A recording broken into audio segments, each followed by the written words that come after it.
हरे कृष्णा। स्वागत है आप सभी का हमारे चैनल में। तो आज हम इस बारे में बात करेंगे कि हमारा ईश्वर से जो है रिश्ता क्या है। वैसे तो इस संसार में हमारे कई रिश्ते नाते हैं, माता पिता, भाई, बंधु, बहन, मित्र, मामा मामी, चाचा चाची, कई। हम जैसे जैसे लोगों से जहां जहां मिलते जाते वैसे वैसे हमारे उनसे नया नया रिश्ता जुड़ता जाता है। अनगिनत, हम गिन नहीं सकते उनको। लेकिन क्या उन रिश्तों का व्यवहार सदैव हमारे साथ एक समान होता है? क्या वो रिश्ते नाते सदैव हमारे साथ रहते हैं? नहीं। जैसे जैसे वो मिलते जाते हैं वैसे वैसे धीरे धीरे करके, एक एक करके समय के साथ वो पीछे भी छूटते जाते हैं। और आजकल के रिश्ते नाते तो ऐसे हैं कि जब तक जो है उनको आप सुख प्रदान कर रहे हैं, जब तक उनके लिए अच्छा कर रहे हैं, तभी तक वो हमारे हैं, तभी तक हम उनको पसंद आएंगे, तभी तक वो हमसे प्रेम करेंगे। सब कुछ जो है स्वार्थ से चल रहा है। किसी की आप बहुत ज्यादा तारीफ कर दो तब उसे अच्छा लगेगा, लेकिन थोड़ी बहुत उसकी कमी बता दो तो वो तुरंत नाराज हो जाएगा। जबकि कभी कभी जो है तारीफ, प्रशंसा जो है, बड़ाई हमारे लिए घातक हो जाता है। वो विष के समान कार्य करता है। लेकिन किसी की कमी बता दो तो फिर वो उसके लिए अमृत के समान कार्य करेगा। कैसे?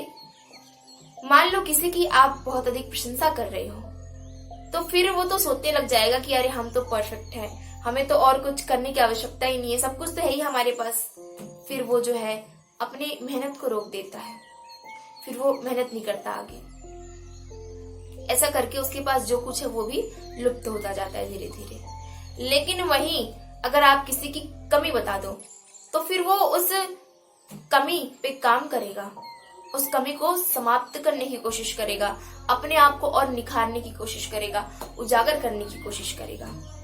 तो इसीलिए प्रशंसा जो है वो कभी कभी विष के समान कार्य करती है। लेकिन किसी की कमी बता देना या थोड़ा बहुत किसी का अपमान कर देना, वो उसके लिए अमृत के समान कार्य कर जाता है। तो ऐसे हैं आजकल के रिश्ते नाते, सब कुछ स्वार्थ से चल रहा है। लेकिन हमारा जो वास्तविक रिश्ता है वो किससे है? वो ईश्वर से है, भगवान से है, कृष्ण से है। और वो कैसा रिश्ता है? वो रिश्ता जैसा एक पति का पत्नी से होता है, जैसा एक पत्नी का अपने प्रियतम से होता है, तो वो कृष्ण हमारा प्रियतम है। अब इस संसार से हमारा कैसा रिश्ता है? ऐसा नहीं कि हम इस संसार में आए हैं तो इस संसार के रिश्ते नातों को ना निभाएं उनको। जब तक हम इस संसार में हैं अपने कर्मों को करें, अच्छे अच्छे कार्य करें। लेकिन अपने आप को हमें एक बेटी की तरह रखना चाहिए। वो कैसे? जब हमारे घर पे या कहीं भी कोई बेटी जन्म लेती है तो जब तक वो 12-13 साल की हो जाती है तब तक उसके मन में ये डाल दिया जाता है कि देखो बेटी, ये जो घर है ये तुम्हारा अपना नहीं है, ये पराया है। तुमको एक दिन जो है इस घर को छोड़ करके अपने ससुराल जाना है, अपने प्रियतम के घर जाना है, अपने पति के घर जाना है। तो फिर उसके बाद हमेशा जो है उस लड़की के मन में, उस कन्या के मन में वो बातें घूमती रहती है कि हाँ, ये तो मेरा पराया घर है, इसे छोड़ करके मुझे अपने खुद के घर जाना है, अपने प्रियतम के घर जाना है, अपने ससुराल जाना है।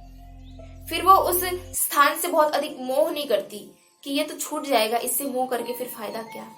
ठीक उसी प्रकार संसार में प्रत्येक जीव को अपने मन में ये विचार रखना चाहिए कि ये संसार तो मेरा मायका है और इस मायका को छोड़ करके मुझे एक दिन भगवान के धाम रूपी ससुराल जाना है, भगवान रूपी प्रियतम के घर जाना है मुझे। यदि प्रत्येक व्यक्ति जो है अपने मन में ऐसी विचार धारणा रखने लग जाए तो फिर उसे ना इस संसार को छोड़ने से भय होगा, ना मृत्यु से भय होगा, ना इस संसार में किसी भी व्यक्ति को खोने से भय होगा। अब कोई ये कहेगा कि आप एक लड़की हैं, आप स्त्री हैं, इसलिए आप कह सकते हैं कि भगवान आपके प्रियतम हैं। लेकिन यदि हम पुरुष हैं तो फिर हम कैसे कहें कि भगवान हमारे पति हैं, हमारे प्रियतम हैं? तो रास की कथा आप लोगों ने सुनी होगी। कई लोग ऐसे हैं जो रास को गलत तरीके से ले लेते हैं, गलत अर्थ निकाल लेते हैं उसका, कि रास में इतनी सारी स्त्रियां और एक अकेले कृष्ण। तो देखो, रास का सीधा सीधा अर्थ ये है कि आत्मा का परमात्मा से मिलन, एक जीव का परमात्मा से मिलन, ये अर्थ है रास का। तो रास के नियम क्या थे? रास में कोई भी पुरुष, कोई भी जेंट्स अलाउड नहीं था कृष्ण के अलावा। बाकी सब गोपियां थी वहां पे, बाकी सब वहां पे स्त्रियां थी। तो कहने का तात्पर्य यही है कि इस संसार में जितने भी लोग हैं, जितने भी सभी स्त्रियां हैं, पुरुष तो केवल एक ही है, वो है कृष्ण। अच्छा, जब हम अपनी आत्मा को संबोधित करते हैं तो क्या कह के कहते हैं? मेरा आत्मा कहते हैं या मेरी आत्मा कहते हैं? हम अपनी आत्मा को मेरी आत्मा कहकर संबोधित करते हैं। तो जो मेरी शब्द है वो शब्द स्त्रीलिंग है। तो इससे यही पता चलता है कि संसार में जितने भी लोग हैं सभी स्त्रियां हैं, कृष्ण बस वही केवल एक पुरुष है।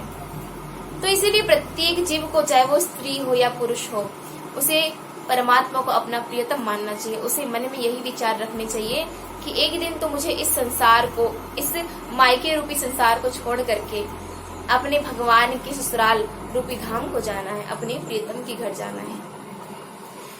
जो कन्या होती, जो बेटी होती, उससे कहा जाता है कि ऐसा नहीं है कि तुम मायके में हो तो मायके के रिश्तों को निभाओ मत, जब तक हो तब तक उनको अच्छे से निभाओ, वहां अपने कर्तव्यों को अच्छे से निभाओ, अपने माँ बाप की अच्छे से सेवा करो।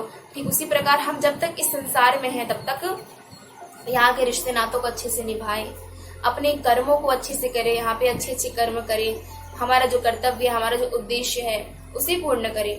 क्योंकि जब भगवान मनुष्य देह देकर भेजता है तो वो किसी न किसी उद्देश्य को पूर्ण करने के लिए भेजता है। हमारा कुछ ना कुछ रह जाता है जिसे हम पूर्ण करने के लिए, जिसे हम भोगने के लिए जो है मनुष्य का शरीर लेकर आते हैं। अब देखो, भगवान के धाम को प्राप्त करना है तो वो ऐसे ही प्राप्त नहीं होगा, ऐसे ही हम उस ससुराल को नहीं जाएंगे। जो कन्या होती है उसके मन में भी ये रहता है कि मुझे अच्छा पति मिले, अच्छा ससुराल मिले, अच्छा घर बार मिले, तो उसके लिए वो अच्छे अच्छे कर्म करती है, अपने कर्मों को अच्छा रखती है वो, जिससे फिर उसे अच्छा पति मिलता है, अच्छा ससुराल मिलता है। ठीक उसी प्रकार यदि भगवान ने हमें ये मनुष्य देह देकर भेजा है तो हमें इस मनुष्य शरीर को अच्छे अच्छे कार्यों में लगाना है, इस वाणी से, अपने मुख से भगवान का नाम जाप करना है, कानों से भगवान की सुंदर सुंदर कथाओं का, उनकी सुंदर सुंदर लीलाओं का श्रवण करना है, आंखों से भगवान के सुंदर सुंदर विग्रहों का दर्शन करना है, अपने इन हाथों से उनकी सेवा करनी है और अपने दोनों पैरों से चल करके उनके तीर्थ स्थान में जाना है। तो ये सब करने से फिर भगवान के धाम जाने के रास्ते हमारे खुल जाते हैं, हमें फिर वो ससुराल मिलता है, हमें फिर वो हमारा प्रियतम मिलता है। तो इसीलिए इस तरह की विचार धारणा प्रत्येक व्यक्ति को रखनी चाहिए कि मुझे इस संसार रूपी मायके को छोड़कर भगवान के धाम रूपी ससुराल जाना है।